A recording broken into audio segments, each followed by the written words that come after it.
City Church of Christ, Kunu presents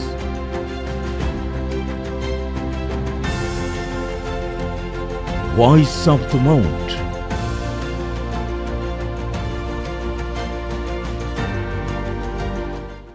கிறிஸ்துவுக்குள் பிரியமான தேவனுடைய பிள்ளைகளே, உங்கள் யாவரையும் இயேசு கிறிஸ்துவின் தூய நாமத்தினாலே நான் வாழ்த்துகிறேன்.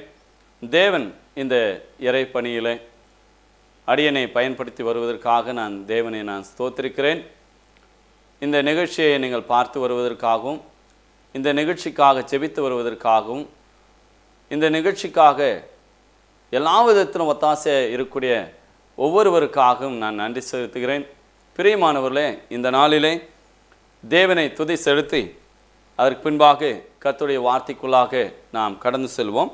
கல்வாரியின் கருணை இதே, காயங்களில் காணுதே, கர்த்தர் இயேசு பார்வனுக்காய் கஷ்டங்கள் சகித்தாரே என்ற பாடலை நாம் உற்சாகமாய் பாடுவோம். கல்வாரியின் கருணை இதே, காயங்களில் காணுதே, கர்த்தர் இயேசு பார்வனுக்காய் கஷ்டங்கள் சகித்தாரே. கல்வாரியின் கருணை இதே, காயங்களில் காணுதே, கர்த்தர் இயேசு பார்வனுக்காய் கஷ்டங்கள் சகித்தாரே. விலையேற பெற்ற திரு இரத்தமே அவர் மீனாவினின்று பாயுதே. விலையேற பெற்ற திரு இரத்தமே அவர் மீனாவினின்று பாயுதே. விலையேற பெற்றோனாய் உன்னை மாற்ற விலையாக ஈந்தனரே. ஹல்லேலூயா. விலையேற பெற்றோனாய் உன்னை மாற்ற விலையாக ஈந்தனரே. பொன்வெள்ளியும் மண்ணின் வாழ்வும் ஈவன்புக்கிணையாகுமோ, அன்னையிலும் அன்பு வைத்து தம் ஜீவனை ஈந்தாரே. பொன்வெள்ளியும் மண்ணின் வாழ்வும் ஈவன்புக்கிணையாகுமோ, அன்னையிலும் அன்பு வைத்து தம் ஜீவனை ஈந்தாரே. விலையேற பெற்ற திரு இரத்தமே அவர் மீனாவினின்று பாயுதே. விலையேற பெற்ற திரு இரத்தமே அவர் மீனாவினின்று பாயுதே. விலையேற பெற்றோனாய் உன்னை மாற்ற விலையாக ஈந்தனரே. அல்லேலூயா. விலையேற பெற்றோனாய் உன்னை மாற்ற விலையாக ஈந்தனரே. சிந்தையிலே பாரங்களும் நீந்தைகள் ஏற்றவராய் தொங்குகிறான் பாதகன் போல் மங்கா வாழ்வளிக்கவே. சிந்தையிலே பாரங்களும் நீந்தைகள் ஏற்றவராய் தொங்குகின்றான் பாதகன் போல் மங்கா வாழ்வளிக்கவே. விலையேற பெற்ற திரு இரத்தமே அவர் மீனாவினின்று பாயுதே. விலையேற பெற்ற திரு இரத்தமே அவர் மீனாவினின்று பாயுதே. விலையேற பெற்றோனாய் உன்னை மாற்ற விலையாக ஈந்தனரே. ஹல்லேலூயா. விலையேற பெற்றோனாய் உன்னை மாற்ற விலையாக ஈந்தனரே. எந்தனுக்காய் கல்வாரியில் இந்த பாடுகள் பட்டீர், தந்தையேவும் அன்பினையே சிந்தித்து சேவை செய்வேன்.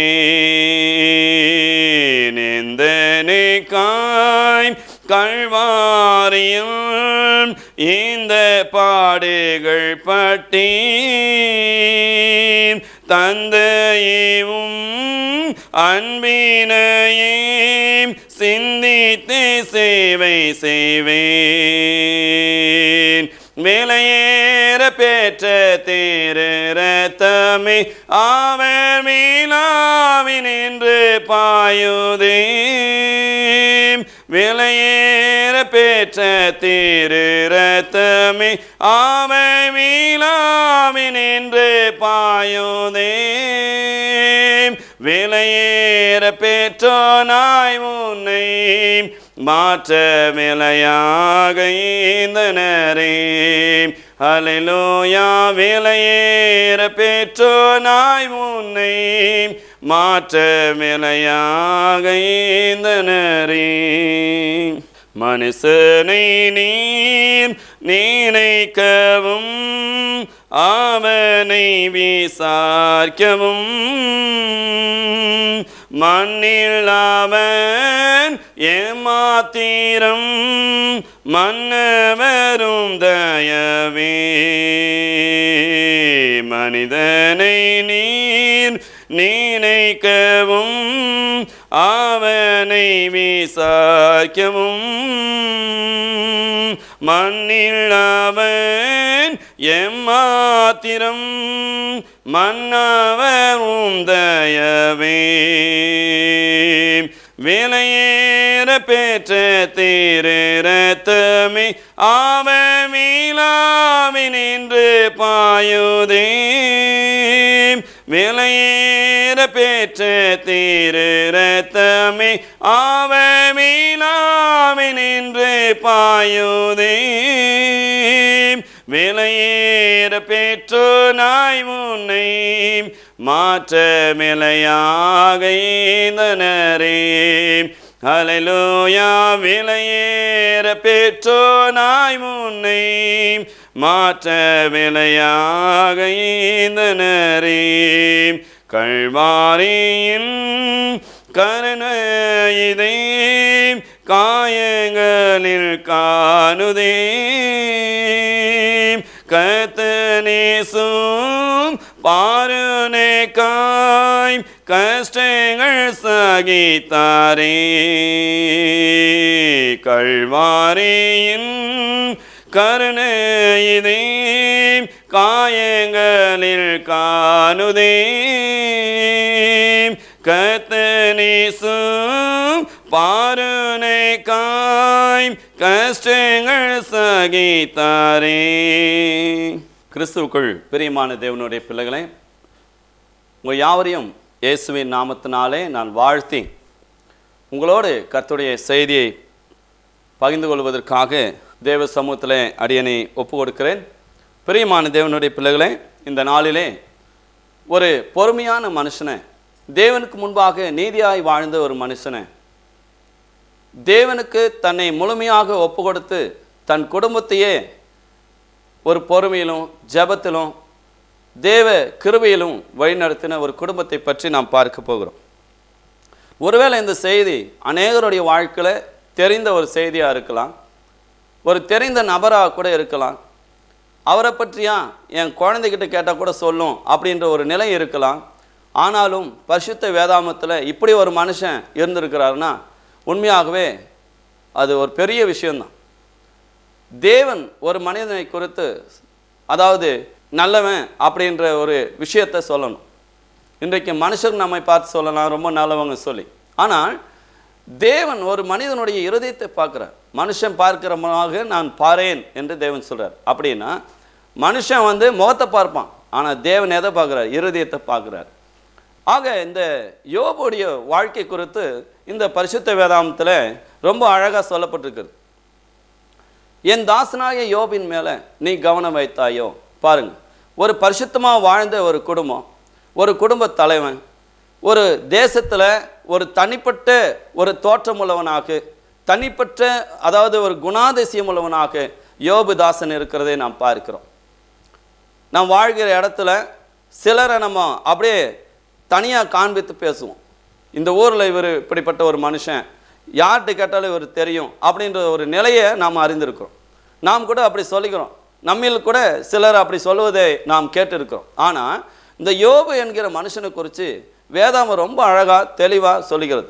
அவர் வாழ்ந்த வாழ்க்கை, அவருக்கு இருந்த அந்தஸ்து, அவருக்கு இருந்த ஐஸ்வர்யம், அவருக்கு இருந்த பிள்ளைங்க, அவருக்கு இருந்த ஒரு குடும்ப அமைப்பு, அவர் கர்த்தரோடு இருந்த தேவனோடு தன்னுடைய வாழ்க்கை செய்த விதங்களை பற்றி நமக்கு சொல்லப்பட்டிருக்கிறது.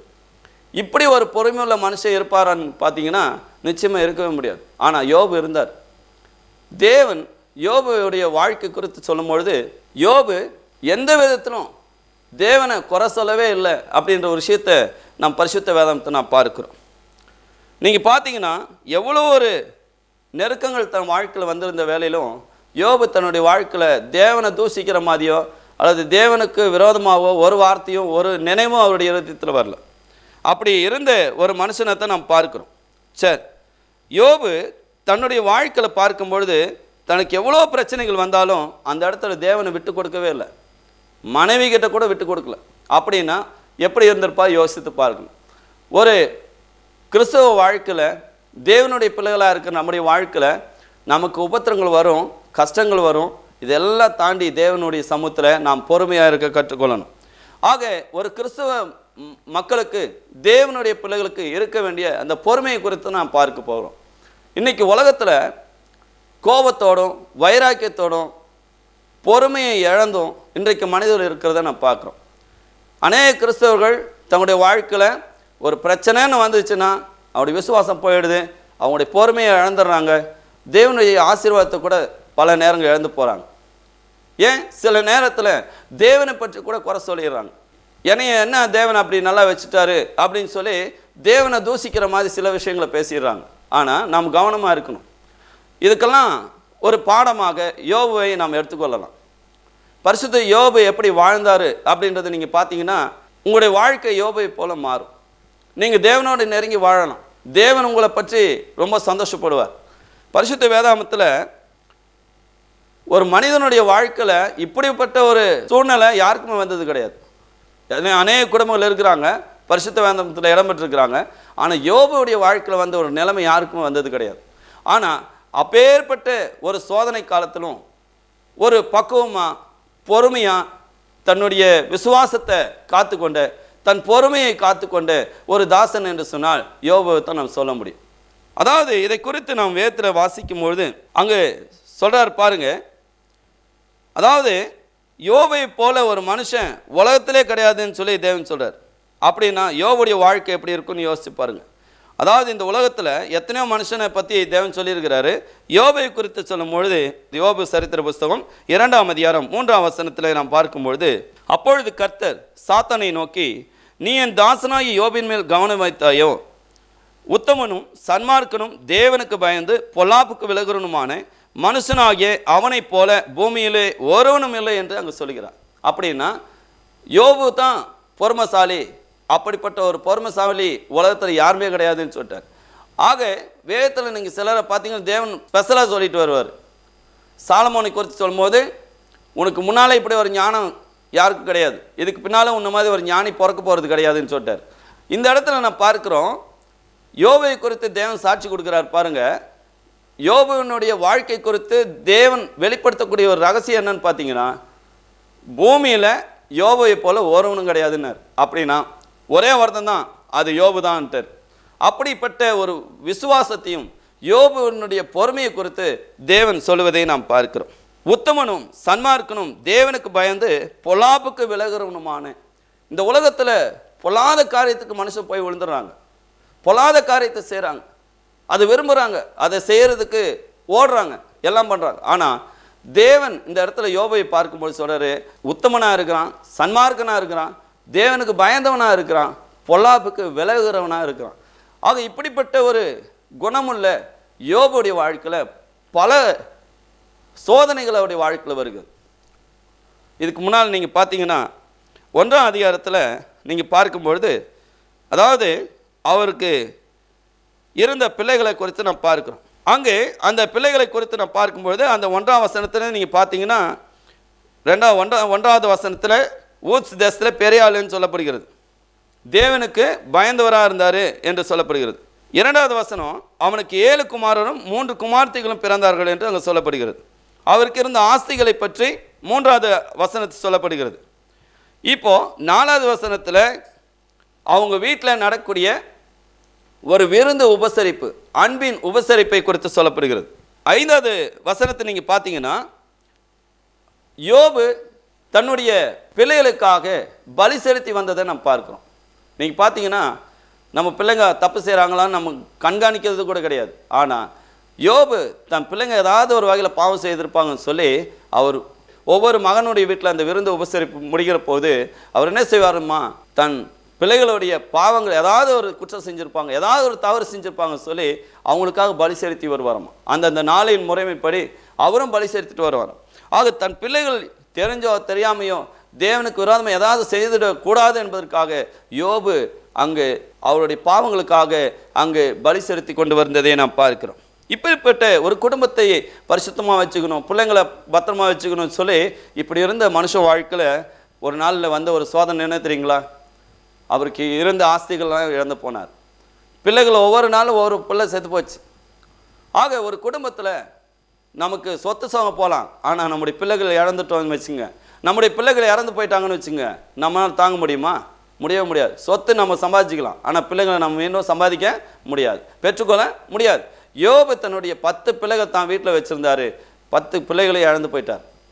கடைசியில் அவருடைய சரீரத்தில் இருந்த ஆரோக்கியத்தை இழந்து போனார், அவருடைய சரீரத்தில் இருந்த சுகத்தை இழந்து போனார், பலவீனமான மனுஷனாக நிற்கிறார், எல்லாத்தையும் இழந்து வெறுங்காயாக நிற்கிறார். இந்த நேரத்தில் யோபுடைய நிலைமை நீங்கள் யோசித்து பார்க்கணும். இந்த நிலைமை உங்களுடைய வாழ்க்கையில் வந்திருந்தால் நீங்கள் என்ன பண்ணியிருப்பீங்க? ஆனால் யோபுடைய வாழ்க்கையில் என்ன செய்கிறாரு? பாவம் செய்யவே இல்லை, தேவனை பற்றி குறை சொல்லலை. இப்பேற்பட்ட ஒரு உன்னதமான உத்தமமான மனுஷனே தேவன் அங்கே சொல்கிறாரு, இவனை போல ஒருத்தரும் கிடையாது பூமியிலன்ட்டார். சரி, இப்போ மனைவி சொல்கிறாங்க, உன் தேவனை துஷ்டி, உன் ஜீவனை விட்டுரு. இந்த நேரத்தில் யோபு எடுக்கிற முடிவை நீங்கள் பார்த்தீங்கன்னா எந்த விதத்திலும் தேவனை பற்றி குறை சொல்லாதபடிக்கு அவர் சொல்கிறாரு, மனைவியை குற்றம் சொல்கிறாரு. தேவனத்தை நிறைய ஆசீர்வாதத்தை பெற்றுக்கொண்டோமே, நல்லா இருந்தோமே, நல்லா வாழ்ந்தோமே, எல்லாமே தேவன் கொடுத்தாரு, அன்றைக்கெல்லாம் தேவனை நீ பேசுனியா? பேசலை. ஆனால் இன்றைக்கி உனக்கு கஷ்டம்னு வந்த உடனே தேவனை குறை சொல்கிறியா? பைத்தியக்காரி பேசுவதை போல் நீ பேசுகிறாய் என்று யோபு தன் மனைவியை கடிந்து கொள்கிறதை பார்க்கிறோம். பல நேரங்களிலே தேவனுடைய கரத்தில் ஆசீர்வாதங்களை மாத்திரம் நாம் எதிர்பார்க்குறோம். ஆனால் அதே சமயத்தில் தேவன் நமக்கு சில பிரச்சனைகளை அனுமதிக்கும் போது, சோதனைகளை அனுமதிக்கும் போது அதை தாங்கிக் கொள்வதற்கு நம்முடைய இருதயம் ஒத்துப்போவதில்லை பிரியமானவர்களே. ஆனால் கர்த்தருடைய பிள்ளைகள் என்றைக்குமே நமக்கு கிடைச்சாலும் கிடைக்கலனாலும் தேவனை சார்ந்து நாம் நிற்க வேண்டும். நம்முடைய வாழ்க்கையில ஆசீர்வாதங்கள் வந்தாலும் சோதனைகள் வந்தாலும் தேவனோடு நாம் நெருங்கி இருக்க நாம் கற்றுக்கொள்ள வேண்டும். யோபுடைய வாழ்க்கையில் அவர் சொல்கிறாரு, தாயின் வயிற்றிலிருந்து நிர்வாணியாய் வந்தேன், நிர்வாணியாக நான் என்ன செய்வேன்? போவேன்னு சொல்கிறார். ஆக இந்த உலகத்தை நான் ஒன்றும் கொண்டு வரல, எல்லாம் அவர் கொடுத்தது தான், அவர் கொடுத்ததுல தான் நான் வாழ்ந்துட்டு இருக்கிறேன். அதனால் என் வாழ்க்கையில் எது கிடைச்சாலும் எது கிடைக்காம போனாலும் பரவாயில்லன்னு சொல்லி தேவனை சார்ந்து நின்ற ஒரு பரிசுத்த யோபை குறித்து நாம் பார்க்கிறோம். அப்படிப்பட்ட யோபு சொல்கிறாரு, தேவனிடத்தில் நன்மை பெற்றுக்கொண்டு நாம் தீமையை பெற வேண்டாமோ. ஆக கிறிஸ்தவர்களாகிய நம்முடைய வாழ்க்கையில் கூட பல காரியங்களை நம்ம இழந்திருக்கலாம், பல காரியங்கள் நமக்கு நஷ்டப்பட்டிருக்கலாம். ஆனாலும் தேவன் அதை நமக்கு இரட்டிப்பாய் கொடுப்பார். அவரை சார்ந்து நிற்கும் போது, பொறுமையாக இருக்கும்போது, தேவ சமூகத்தை ஜெபித்து நம்முடைய விசுவாசத்தை காத்துக்கொள்ளும் பொழுது, பொறுமையாக இருக்கும்பொழுது தேவன் ஏற்ற வேலையில் உயர்த்துவார். அதுக்கு பின்னால் நீங்கள் பார்த்தீங்கன்னா இவ்வளோ பிரச்சனை மத்தியிலும் யோபு ஜெபிக்கிறார். என்னன்னு? தன் சகோதரனுக்காக அவர் வேண்டுதல் செய்கிறார். இன்றைக்கும் தெரிஞ்சுக்கணும், ஒரு கிறிஸ்தவ பிள்ளைகளுடைய வாழ்க்கையில் நம்ம பிரச்சனையை தேவ சமூகத்தில் தெரிவிப்பதை காட்டிலும் மற்றவர்களுக்காக நாம் ஜெபிக்க கற்றுக்கொள்ளணும். யோபு அதை தான் செஞ்சார். தன் சிநேகிதருக்காக அவன் வேண்டுதல் செய்த போது யோபின் சிறையிருப்பை தேவன் என்ன செய்தார்? மாற்றினார். உண்மையாகவே உங்களுடைய வாழ்க்கையில் கூட மற்றவர்களுக்காக ஜெபித்து பாருங்கள், உங்களுடைய சிறையிருப்பை தேவன் மாற்றுவார். தேவ சமூகத்தில் யோபை போல பொறுமையாக இருந்து தேவனை பற்றி குறை சொல்லாதபடிக்கு, தேவன் எனக்கு அது செய்யலை எது செய்யலைன்னு நாம் சொல்லாதபடிக்கு, தேவன் கொடுத்த ஆசீர்வாதத்தை நினைத்து தேவனுடைய சமூகத்தில் நாம் காத்திருக்கலாம், பொறுமையாக இருக்கலாம், எல்லா காரியத்திலும் நாம் சகித்து வாழலாம். தேவன் நிச்சயமாக நம்மை அதிகமாய் ஆஸ்வதிக்கூடியவராக இருக்கிறார். இந்த நாளிலே இந்த செய்தி கேட்டு உங்களுடைய வாழ்க்கையில் நீங்கள் பொறுமையாக இருங்கள், ஜெபியுங்கள். ஏற்ற வேளையிலே தேவன் உங்களுடைய காரியங்களை நிவர்த்தி செய்து உங்களுடைய பிரச்சனைகளுக்கு ஒரு தீர்வுகளை கொடுத்து தேவன் உங்களை சமாதானமாய் நிச்சயமாய் நடத்துவார். உங்களுடைய இழப்புக்கு தகுந்த ஈடு செய்ய தேவன் உங்களுக்கு உதவி செய்ய அவர் கடந்து வருவார். இந்த நாளிலே இந்த செய்தியை கவனித்த உங்களைத்தாமே தேவன் அதிகமாய் ஆசீர்வதிப்பாராக. ஆமென். நாம் இறுதியாக ஒரு பாடலை பாடி நாம் செபித்து இந்த நாளுடைய செய்தியை நான் நிறைவு செய்கிறேன். இதோ மனுஷரின் மத்தியில் தேவாதி தேவனே வாசம் செய்கிறாரே என்ற பாடலை நாம் பாடும். இதோ மனுஷரின் மத்திய தேவாதி தேவனே வாசம் செய்கிறாரே. இதோ மனுஷரின் மத்திய தேவாதி தேவனே வாசம் செய்கிறாரே. தேவை ஸ்தாபரிக்கும் ஸ்தலமே தம் ஜனத்தாரின் மத்தியிலாம். தேவை ஸ்தாபரிக்கும் ஸ்தலமே தம் ஜனத்தாரின் மத்தியிலாம். தேவை தாமவர்கள் தேவனாயிருந்தேன் கன்னியாவையும் துடைக்கிறாரே. தேவதாமவர்கள் தேவனாயிருந்தே கன்னியாவையும் துடைக்கிறாரே. இதோ மனுஷரின் மத்தியும் தேவாதி தேவனே வாசம் செய்கிறாரே. இதோ மனுஷரின் மத்திய தேவாதி தேவனே வாசம் செய்கிறாரே. தேவாலயமும் அவரே தூய ஒளி விளக்கும் அவரே. தேவாலயமும் அவரே தூய ஒளி விளக்கும் அவரே. ஜீவனாலே தம் ஜனங்களின் தாகம் தீர்க்கும் சுத்த ஜீவநதியும் அவரே. ஜீவனாலே தம் ஜனங்களின் தாகம் தீர்க்கும் சுத்த ஜீவநதியும் அவரே. இதோ மனுஷரின் மத்தியும் தேவாதி தேவனே வாசம் செய்கிறாரே. இதோ மனுஷரின் மத்தியும் தேவாதி தேவனே வாசம் செய்கிறாரே. சீயோனே முன் வாசல்களை ஜீவதேவனே நேசிக்கிறான்.